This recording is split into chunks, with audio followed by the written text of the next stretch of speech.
오늘 말씀의 제목은 에덴을 창설하시고 우리를 두신 이유라는 제목으로 함께 생각하면서 은혜를 나누고자 합니다. 우리가 어렸을 때 읽었던 동화책 결말 어떻게 되는가 여러분들 안 보고도 다 아시죠? 동화책을 딱 펴는 순간 그래서 왕자와 공주는 결혼을 했고 그래서 행복하게 평생 살았더라. 이게 이제 동화책의 결말입니다. 안 보고도 알아요. 결말이 어떻게 되는가. 대부분 이렇게 끝이 나죠. 근데 이제 어른이 된 우리는 이제 결혼은 결코 끝이 아니라는 걸 잘 알죠. 결혼식장 문을 나가는 순간, 그 순간부터 두 사람의 가정을 이제 아름답게 그 두 사람을 통해서 가꾸어 나가야 된다는 치열한 현실에 있어서의 삶의 노력이 비로소 결혼식장 문을 나가는 순간부터 시작된다라는 것. 우리가 잘 알죠. 자, 그런데 이제 왜 이 얘기를 했느냐? 이제 우리가 신앙생활을 이제 이렇게 생각을 하고 그 신앙생활을 들여다보게 되면 우리가 종종 기독교의 구원이라는 것을 동화책의 결말처럼 그렇게 생각하는 경향이 있다라는 거예요. 예수님을 믿고 죄사함을 받았다. 이제 천국 티켓을 얻었다. 끝. 이렇게 생각을 하게 되더라는 거예요. 이렇게 구원의 감격이라는 결승선에만 머물러서 내 영혼의 밭을 일구는 일을 아예 멈춰버리는 실수를 우리가 하곤 합니다. 하지만 여러분, 성경이 말하는 구원은 결코 이야기의 끝이 아닙니다. 이제 스타트 라인에 딱 서게 된다라는 것입니다. 구원은 우리의 영혼을 가꾸어가는 거대한 정원 가꾸기, 즉 성화라는 단어를 보통 씁니다. 성화라는 본론을 향해서 문을 여는 시작이 된다라는 거예요. 여러분, 성화라는 것, 우리가 이제 한자로 거룩할 성, 그다고 델화자를 씁니다. 그래서 점진적으로 거룩하게 변화되어 간다라는 뜻이 성화라는 뜻에 담겨 있잖아요. 그래서 우리가 예수님을 믿었다고 해서 그 다음날 아침 갑자기 천사로 변화되는 사람은 없죠. 그런 사람 못 보셨잖아요. 여기 천사가 저뿐만 아니라 없잖아요. 그죠? 천사는 없어요. 결코 그렇지 않습니다. 구원받은 내 안에도 여전히 이기심이라는 잡초가 자라나고요. 툭하면 분노와 교만이라는 엉겅퀴가 돋아나게 되더라는 겁니다. 그래서 우리에게는 내 영혼의 잡초를 매일매일 치열하게 뽑아내야 할 것이고 그 자리에 대신 예수 그리스도의 성품이라는 씨앗을 심고 가꾸는 영적인 노동이 필요하다라는 겁니다. 그래서 성경은 이 평생에 걸친 영혼의 정원 가꾸기를 가르쳐서 뭐라고 한다고요? 성화다라고 이제 이렇게 이야기를 하게 됩니다. 그래서 오늘 말씀을 따라가면서 하나님께서 우리를 이 은혜의 동산에 두신 진짜 이유가 무엇인지, 그리고 우리가 이 땅에서 내 영혼을 그렇게 기경하며 정말로 맺어야 할 궁극적인 열매가 무엇인지 거기까지 좀 생각을 좀 해보겠습니다. 8절 전반부 말씀을 보겠습니다. 보시면 여호와 하나님이 동방의 에덴의 동산을 창설하시고 라고 되어 있어요. 은혜에 대한 그것이 어떤 것인지 정확하게 세상하고 비교해서 보여주는 구절인데요. 세상의 논리와 어떻게 다른지 보여주는 어떤 그런 구절입니다. 세상의 힘의 구조라고 할까요? 그걸 어떻게 이제 여러분들 잘 아시죠? 힘 있는 사람은 뭐예요? 말만 해요. 지시를 하고 약한 사람이 몸을 움직여 이제 일을 하게 됩니다. 현대사의 기업을 보더라도 절대 회장님이 흙먼지 뒤집어 쓰고 직접 땅을 파는 일은 거의 없습니다. 회장은 시원한 에어컨이 나온 사무실에서 손가락으로 이제 전화를 눌러서 지시를 하든 말로서 지시를 하고 직원들이 현장에서 땀을 흘려 결과를 만들어냅니다. 이게 우리들이 살아가는 세상의 상식입니다. 그런데 오늘 본문을 보시면은요, 창조주이신 절대주권자이신 하나님께서 직접 동산을 창설하셨다라고 기록이 되어 있습니다. 여기서 창설하라는 단어는요, 가만히 서가지고 에덴아 생겨나라 이렇게 이야기한 게 아니에요. 1장하고 틀립니다. 1장에서 빛이 있으라는 거는 뭐예요? 말씀으로 창조를 하셨어요. 근데 여기서는요, 말씀으로 하신 게 아니에요. 에덴에 생겨나라 말씀만 하신 것이 아니고 농부가 흙 속에 씨앗을 정교하게 심고 나무를 하나하나 정성껏 가꾸는 구체적인 노동의 행위를 뜻하는 단어가 들어온 거예요. 1장하고 2장하고 느낌이 완전히 틀린 겁니다. 이 흐름을 이제 생각해 보세요. 그러니까 하나님께서 아담을 빚어내신 후에 그들을 거기에 이제 두시면서 동물들도 있을 거 아니에요. 툭 던져두고 네가 알아서 땅을 파고 밭을 일구어서 생존해라 라고 이렇게 명령하시지 않으셨다라는 거예요. 몸소 하나님께서 작업복 입으시고 그리고 최초의 정원사가 되셔가지고 당신의 피조물인 아담이 가장 안전하고 완벽하게 살아갈 수 있는 기쁨의 에덴 동산, 그 공간을 직접 땀 흘려 만들어가고 계신다, 디자인하고 계신다라는 게 2장의 내용입니다. 1장하고 분위기가 완전히 달라지는 거예요. 자, 이것이 성경이 말하는 은혜의 본질이 되는 겁니다. 우리의 헌신이나 노력이 먼저가 아니다라는 이야기가 되는 거예요. 하나님의 은혜가 언제나 항상 절대적으로 먼저다라는 거예요. 성경의 논리는 항상 명확합니다. 하나님께서 독생자 예수 그리스도를 십자가에 내어주심으로 내 영혼의 구원의 동산을 먼저 창설해 주셨기 때문에 우리가 비로소 생명을 누릴 수 있게 된 것임을 꼭 기억하시기를 바랍니다. 현대사회는 어때요? 내가 흘려 노력한 만큼 얻어내는 능력주의를 말하지만 성경의 세계관은요, 하나님이 먼저 완벽하게 만들어 놓으신 낙원에 입장하는 은혜가 먼저다라는 것, 오늘 2장을 통해서 우리가 또 다시 한번 확인하게 됩니다. 자, 그렇다면 여기서 질문이 하나 생기셔야 돼요.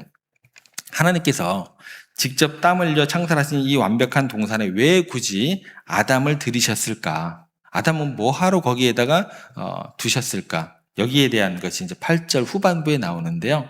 이렇게 되어 있습니다. 그 지으신 사람을 거기 두시니라. 우리가 어제도 잠깐 살펴봤지만 우리가 천국이나 낙원을 상상할 때 아무 일도 하지 않고 아담은 과일이나 따먹으면서 이렇게 놀았을 거야. 그렇게 쉬는 모습을 이제 떠올립니다.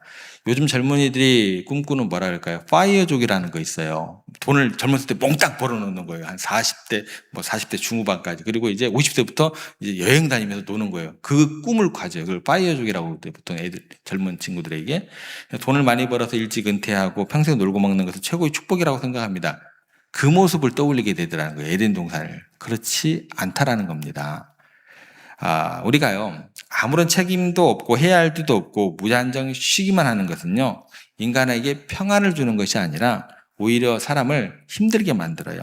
허무함을 가져다 주게 되더라는 거예요. 인간은 언제 행복을 느끼게 되냐면 누군가에게 내가 필요한 존재가 되어야 될 때, 비로소 책임을 맡고 있다고 느낄 때 비로소 영적인 생동감이 생기게 되는 거고, 거기에 심리적 안정, 또 평안도 따라오게 되더라는 거예요. 그래서 여기에 거기 두신이라는 단어를 보시면 이것은 단순히 물질을, 어떤 물건을 어디에다 보관하고 있습니다, 넣어두고 있습니다라는 뜻이 아닌 거예요.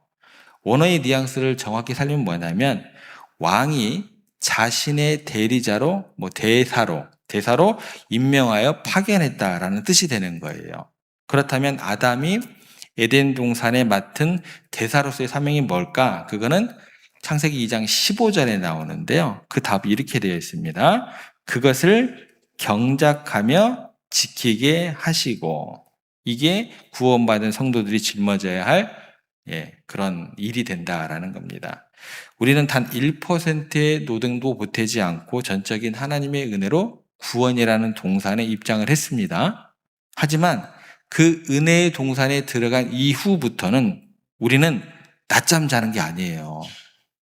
과일 따먹고 노는 게 아니에요. 방관자가 아니에요. 게으르면 안 된다라는 거예요.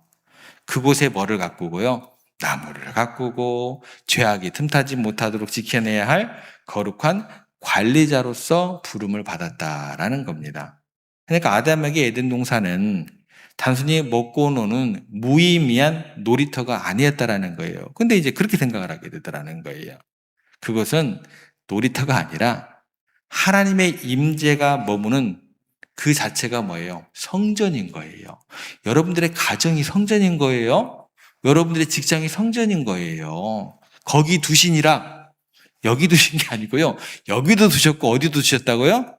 거기도 두셨다라는 거예요. 하나님의 임재가 머무는 성전, 먹고 잘 놀았더라? 그게 아닙니다. 그 뒤에 15절 말씀이 있잖아요. 하나님의 임재가 머무는 성전이었고 아담은 그 성전을 거룩하게 쓸고 닦으며 관리하는 뭐예요? 최초의 제사장이 된 거예요. 그러면 여러분의 가정의 제사장은 누구예요? 목사예요? 아닙니다. 직장의 제사장이 누구예요? 목사예요? 아니죠. 그렇다면 이제 이 거룩한 관리자, 원칙이 있을 거 아니에요. 어떤 원칙을 가지고 그 에덴을 다스렸을 거 아니에요. 우리의 이제 얘기로 하면 내면의 에덴을 다스렸을 거 아니에요. 원칙이 이제 9절 말씀에 나옵니다. 하나님께서 사람을 파견하신 그 동산에는 어떤 것이 있었더라. 이게 이제 우리의 원칙을 설명해 줄 수 있는 가장 근거가 되는 겁니다. 9절 말씀에 보면 여호와 하나님이 그 땅에서 보기에 아름답고 먹기에 좋은 나무가 나게 하시니 동산 가운데에는 생명나무와 선악을 알게 하는 나무도 있더라. 예, 나무가 이제 세 개가 나오죠, 세 개. 예. 먹기에 좋은 나무, 또 생명나무, 선악을 알게 하는 나무. 근데 여기서 중요한 건 이제 그 나무의 또 종류들도 중요하지만 그 배치가 중요합니다. 배치가. 배치. 공간에 어떻게 배치가 되어 있는 나무들. 그게 중요하거든요. 현대 사회에서 보통 자유라는 걸 굉장히 좋아해요. 자유라는 개념을 내 마음대로 누구의 통제도 받지 않고 모든 것을 다 할 수 있는 상태를 자유라고 생각을 해요. 그래서 현대인들은 절대적인 자율성을 최고의 가치로 쫓아가면서 살아가게 됩니다. 그런데 이렇게 되면 어떤 결과가 주어지게 되냐면 경계선이 없는 맹목적인 자유가 주어지게 됩니다. 예. 그러면 이게 어떤 부작용이 나타나게 되냐면 탐욕, 또 중독, 이기심이라는 괴물이 태어나게 돼요. 그래서 스스로 여기에 잡아먹혀요. 그래서 파멸로 이르게 되더라는 거예요. 그러니까 통제되지 않는 욕망은요, 자유가 아니라 이게 어디로 가게 되냐면 재앙으로 가게 되더라는 거예요. 그런데 하나님께서 에덴 동산의 나무 배치를 통해서 인간이 누려야 될 참된 자유의 그 구조, 우리의 마음에 대한 어떤 심리적인 구조를 이렇게 세팅해 놓으셨다는 거예요. 먼저 주변에는 뭐가 있었어요? 주변에는 보기에 아름답고 먹기에 좋은 나무. 동산 전체 이게 무수히 널려 있었다라는 거예요. 예. 그 첫 번째 우리가 주목해야 될 배치입니다. 그러니까 하나님은요, 우리의 본성의 기쁨과 필요를 억압하시는 분일까요? 아닐까요? 억압하시는 분이 아니에요. 여러분들 주위에서는 항상 뭐가 있어야 돼요? 예. 기쁨과, 예. 또 행복이 있어야 돼요. 나 같은 죄인 살리신. 이러시면 안 돼요. 항상 이러시면 안 돼요. 여러분들 평소에는 주변에는 항상 뭐가 있어야 된다고요? 기쁨이 있어야 돼요. 보기에 아름답고 먹기에 좋은 그런 여러분들의 삶이 돼야 돼요. 예. 그래야지 우리 하나님을 야, 저 사람들은 뭔데 저렇게 보기도 좋고 먹기도 아름다운 그런 삶을 살지? 그 믿는 하나님이 누구지? 그래야지 발걸음할 거 아니에요. 보기도 썩은 것 같고 맛도 없는 그런 삶을 살면 어떻게 돼요? 저 사람들이 믿는 하나님 도대체 뭐지? 괴물인가? 예, 이렇게 연결이 되더라는 거예요.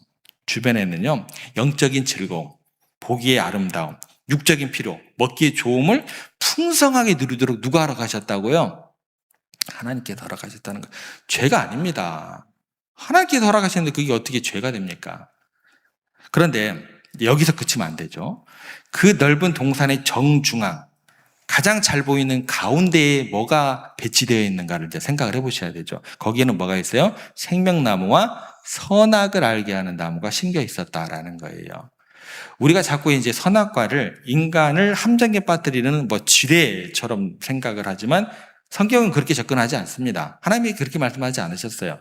선악과는요, 이게 경계선이에요. 거룩이라는 그 경계선이 되는 겁니다. 아담이 동산에서 온갖 화려한 나무 열매를 따먹으면서 야, 뭐 내가 뭐 내 맘대로 먹고 뭐 저 즐기고 하면 되겠네. 내가 이 세상의 주인이구나 하면서 막 즐기면서 내가 주인 된 것처럼 내가 신이 되려고 교만해질 때마다 동산 한가운데 서 있는 뭐가 보일까요?